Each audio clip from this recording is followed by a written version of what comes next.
Now, thanks to 90 Mile Wines and Anytime Fitness Glenelg, it's Chewing the Fat with Bevan Jones. Yes, and g'day and welcome to another edition of Chewing the Fat. Boy, oh boy, we're joined by another legend today. He's played 307 games of SANFL footy for Norwood, 15 times represented South Australia. He's also won a Magarey Medal in 1981, two-time premiership player in 82 and 84, and in 2002 he was awarded with the SANFL induction into the Hall of Fame. He's done it all. Michael Aish, great to have you on Chewing the Fat, mate. Lovely to be here, mate. Great to have you here. I should give a big shout out to Rue and the Alma for letting us film here today. Thanks, Rue. Well done, Rue. And to Bigford's, of course, our sponsor. You can see our ready to drink iced coffee here as well, and Beresford Wines and Anytime Fitness Glenelg. Thanks, guys, for that.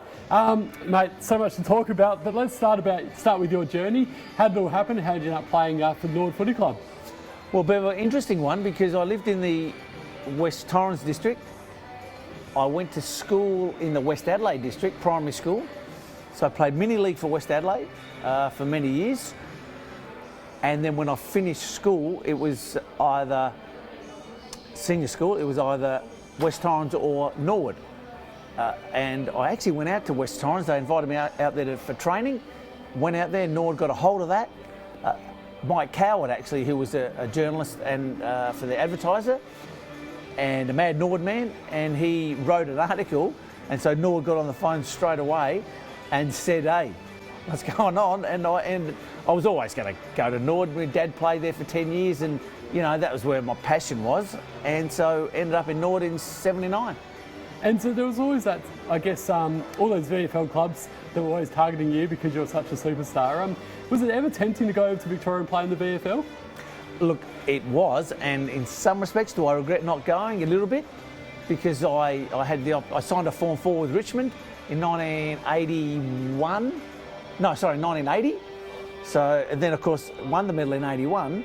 So probably if I left it another year, you could have added a 0 onto it or something like that. It didn't eventuate, but and then ended up Richmond, not Collingwood, Carlton, Sydney, Brisbane, St Kilda. There's quite a few, and to be honest with you, I think the reason why I didn't go was probably a bit of anxiety, and suffered from a bit of anxiety back then. So ended up staying at Norwood. So in some respects, opportunities might have been a bit broader had I gone, but hey, 15 years at Norwood is I cherish that.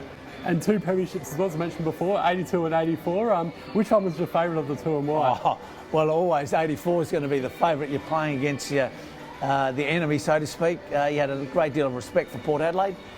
We came from 5th to play Port Adelaide and win by 9 points. It was a super effort, a super game.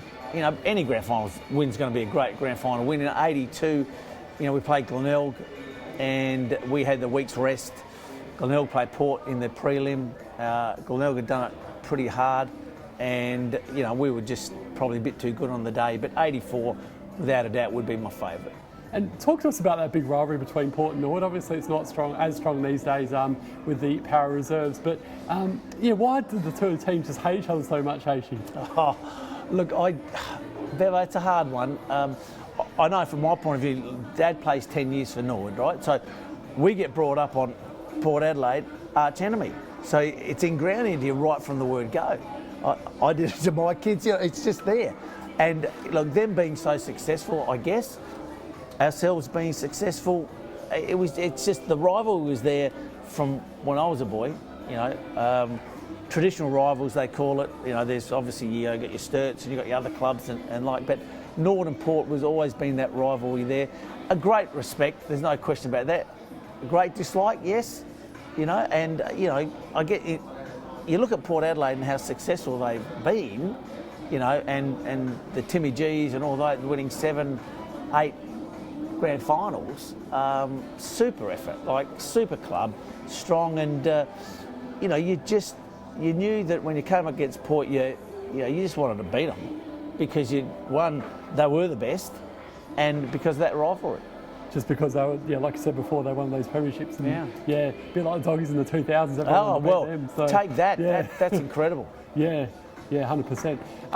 In terms of modern footy versus footy back in the day when you were playing, Aishy, how do you find it? Like, do you enjoy modern footy? Because I know Rudy Manamaker the other week when we spoke to him said he finds it a bit hard to watch sometimes because it's so defensive. What's Yeah. your thoughts?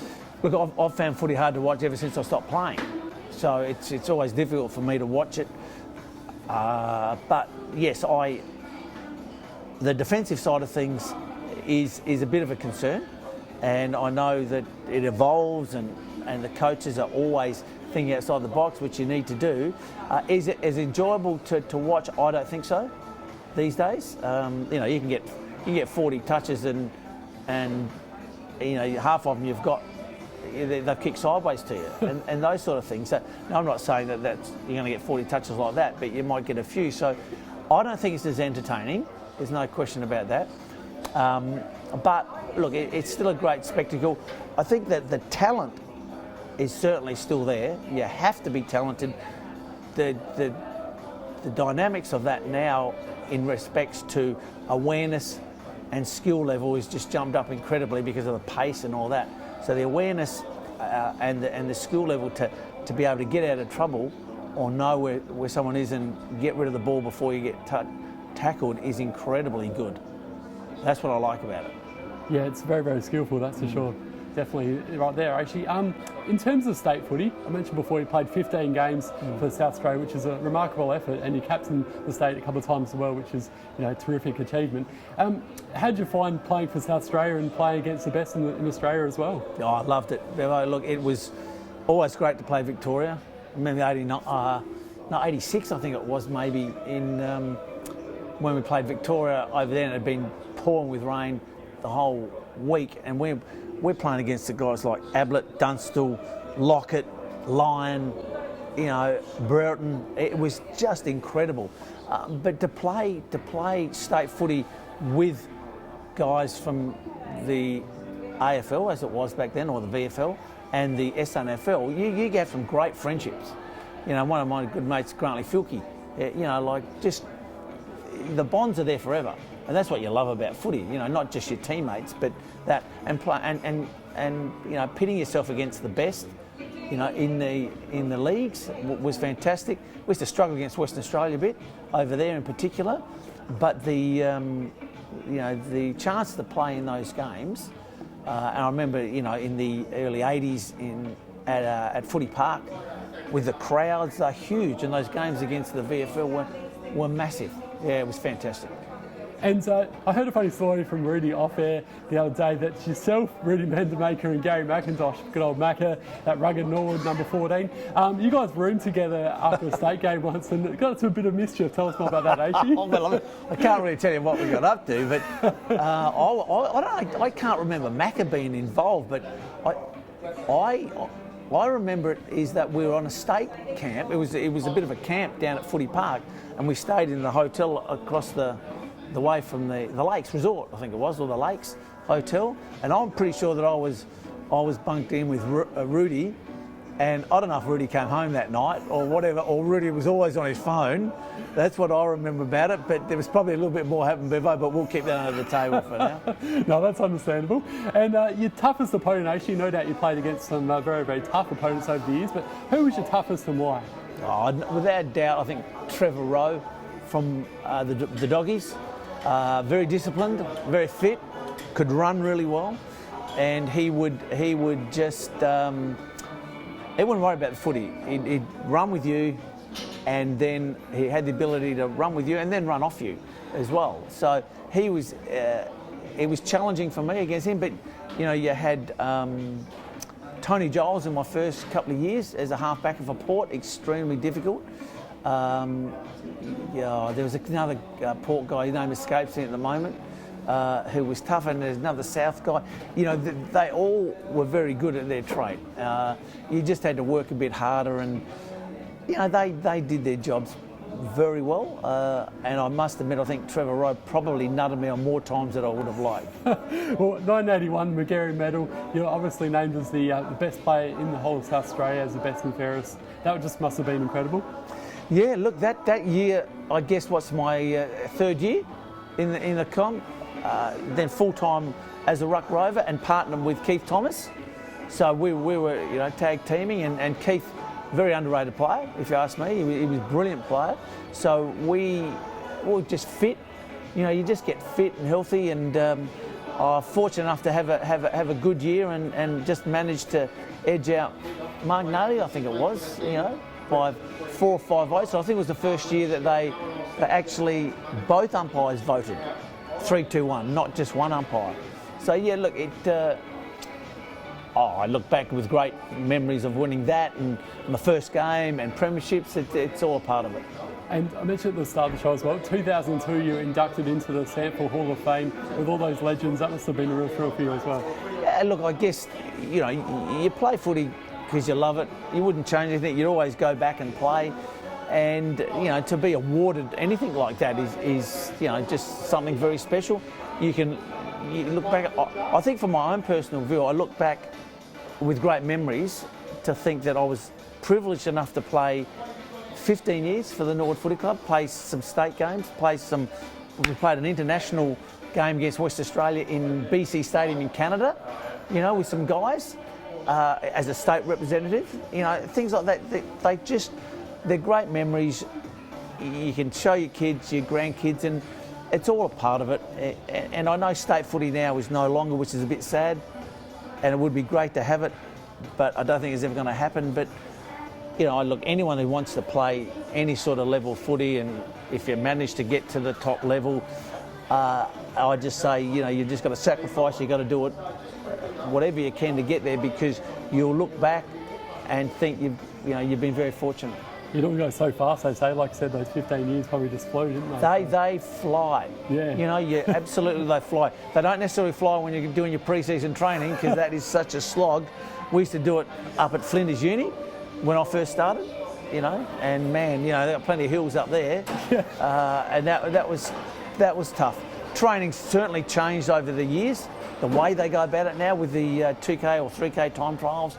We used to do the 10K runs and all that, and then do some interval stuff. Excuse me, but certainly changed. But again, when people ask, would you do it all again? I think I said that you would. No matter how your body's feeling after all these years and it starts to break down, you would go back and do it. And hey, we got paid. Yes, some got paid some good money, some maybe not as good, but you would have played if you got no money. Yeah, I think the friendships, on myself even personally playing footy for 20 plus years, and the friendships that you make are just lifetime friends, and it's just so awesome for sure. Aishy, in terms of, obviously these days there's a lot of talk about concussion, and we've seen Katie McCartan from St Kilda have to pull the pin for the next year to see how he goes, and it's so sad to see such a young guy who's got so much talent. Now, you played with a helmet. Do you think it made a difference, and can you see more players wearing helmets in the future? A good question. I don't know if that helmet actually really did a great deal. Now, what I was told sometimes afterwards is that Phil Narkle, I think it was, who played for West Australia, had sort of that quite a padded one, looked like a bit of an egg, and Neville Roberts wore one for his cheekbones at one stage. That, they tell me, was sort of going to be much better. Mine didn't have a great deal of padding and the like. But look, did it give me any more confidence? No. Yes, I'd knocked out quite a few times. Does it concern me a bit? Yeah, it does. When you think, short-term, long-term memory. I sometimes think my short-term memory is probably not as good as it could have been. But again, you asked me the same question. Would you still play? You would. So yes, it's a concern when you look at even the that movie Concussion about the NFL players and what that's done and how that's impacted some of the players. It's incredibly sad what it is, and the leagues certainly have to be on top of that, because it's got an impact and they have to protect you with that. I think they're doing a pretty good job certainly these days.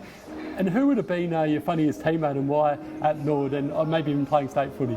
I think Grantley Filkey would have been the in state footy. He was a character. I think every state game that we got, he ended up with 5 ties and 10 pairs of shorts and socks and all that. But and our character from John Wynn in my early days, 2'8", he was as large as life, and then I guess Macca. Macca was tough, and but he had a heart of gold, Macca. He had a heart of gold, so he was good. I wouldn't want to play against him. I think being on his side was a much better situation. No, he was. I didn't see him get too many get one up on him too often. Yeah. Yes. And the nickname Rowdy, where'd that come from, Aishy? Well, when I first got to Nord, by a guy, Ian Stasinowski, the fullback for Nord, and he unfortunately passed away, old Stazza. He actually nicknamed me Rowdy because the first 2 years I didn't say anything. I hardly spoke at Nord. So, you know, you get there and of course it's a bit intimidating, and I was very quiet back then. So you sort of just, you go in there, you got to do your time, you got to get amongst it, so you don't want to be too yappy and all that. So I never was, and yeah, so he just called me Rowdy. I like it. It's a good nickname. Yeah. Well, Michael Aish, it's been an absolute pleasure having you on Chewing the Fat, mate. Thank you so much. Thank you. Thank you to Jeff for filming for us, and to the Amra as well, and all our sponsors. Thanks again. See you next time, guys.